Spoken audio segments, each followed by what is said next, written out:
Hi, hello. I am at my coffee shop right now and I am doing my first video on this channel. I'm really excited. I just started this channel because I am getting my real estate license and I thought it would be fun to study together.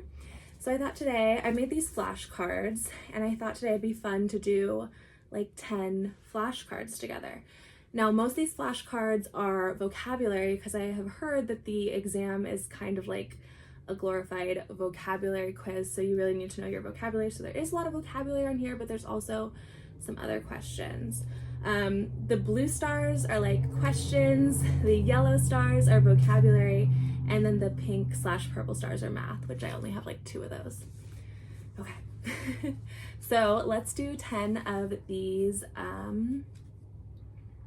flashcards together. Based on the Civil Rights Act of 1866, what is the maximum amount of punitive damages that can be awarded? Okay, and how I'm gonna do this is I'm just gonna guess as it comes to me, and then we'll see if I got it right. So, question. Based on the Civil Rights Act of 1866, what is the maximum amount of punitive damages that can be awarded? So that would be, there is no limit on the maximum amount, right? Yes, no limit. Second one, when is a listing agreement valid? A listing agreement is valid when it is signed and dated by your supervising broker, right? Signed and dated by your supervising broker. So it says, the listing agreement is valid when the agreement is reviewed. Oh, that's the part I missed. Reviewed, signed, and dated by the supervising broker. So I'm gonna count that as a correct. So far we got 2 out of 2. Okay, third one. Who does a statutory broker represent in a real estate transaction? Who does a statutory broker represent in a real estate transaction? That would be no one, right? A statutory broker doesn't represent anyone. Yes, no one. We're 3 for 3. I'm gonna skip to some vocab now. Okay. A non-possessory interest in property, giving a lien holder the right to foreclose if the owner does not pay a debt owed. A financial encumbrance on the owner's title. That would be a lien, right guys? A financial encumbrance on the owner's title, that would be a lien. Yes, it's a lien. So we're 4 for 4. Okay, when a real estate agent works with both the buyer and seller, that'd be a dual agent, right? When the agent is working with the buyer and the seller, that is a dual agent. All right, 5 for 5, 5 to go for today. Okay, Fannie Mae, is the popular name for this federally chartered corporation, which creates a secondary market for existing mortgages. It does not loan money directly, but rather buys VA, FHA, and conventional loans. Fannie Mae. Federal, what's the name of Fannie Mae? What's the full, I know it's FNMA, so Federal, is it Federal National Mortgage Association? FNMA? Fannie Mae? That's my guess. That's right, Federal National Mortgage Association. Okay, Federal National Mortgage Association, FNMA, aka Fannie Mae. That was a mouthful, but good job. So we're 6 for 6. 4 more to go. Okay, so what is a fact that a reasonable person would think was relevant to a decision being made for a purchase of real estate? A fact that a reasonable person would think was relevant to a decision being made for a purchase. So that's like a fact that would possibly sway someone's decision in a purchase. That is an adverse material fact, right guys? Adverse material fact. I put material fact because I guess it doesn't say, the question doesn't say would sway them not to buy it. It just says is relevant to the decision being made for a purchase. So that would just be a material fact, which all real estate agents have to disclose to the person they have a fiduciary duty to, of course. So we're 7 for 7. 3 more to go. Okay, a title free from defects that the owner has the right to convey is a marketable title, right?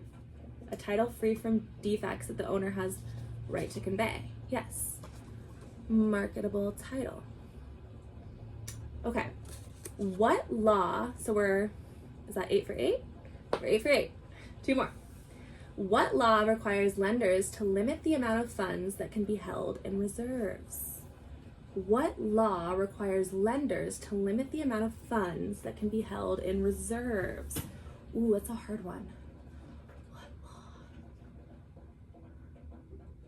Oh no. We might have just fallen off our streak of greatness because I don't know this one. Okay, sorry for that interruption, guys. Like I said, I'm at my coffee shop, so I just got a customer there. I forgot where we were.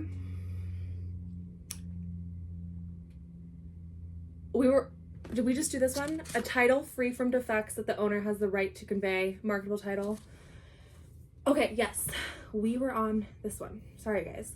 What law requires lenders to limit the amount of funds that can be held in reserves? I feel like this is going to be really easy, but I can't think of it, you guys. What law requires lenders to limit the amount of funds that can be held in reserves? I guess I'll guess. Reserve law? Oh, RESPA. Okay. It sets limits concerning reserves. RESPA. R-E-S-P-A. Okay, so we are 8 for 9. This is the final one. Number 10.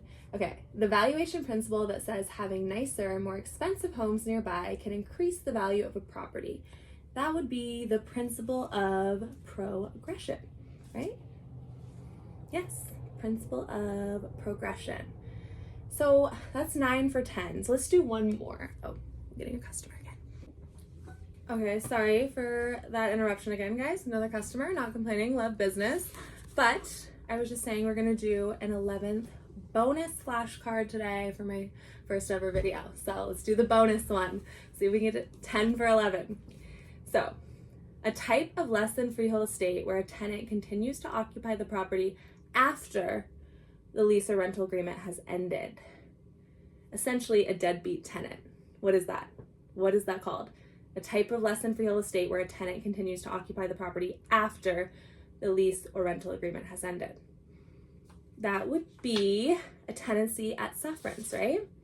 Yes, estate at sufferance, but estate at sufferance and tenancy, those could, I think that counts. That counts as a right, guys, right? And the way that I remember this one is I just think the landlord is suffering.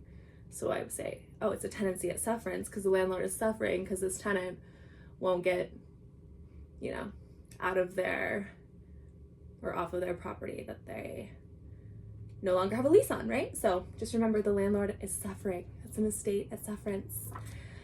Okay, guys, so that was 11 flashcards for today. I want to at least do one video of flashcards a day up until my test. I'm scheduling my test today, so I'll let you guys know when it is. But yeah, I'm really excited. I'm going to see you guys really soon. Let me know if you have any certain topics we should go over together on here, okay? We got this, guys. It's all about mindset. We are going to pass this.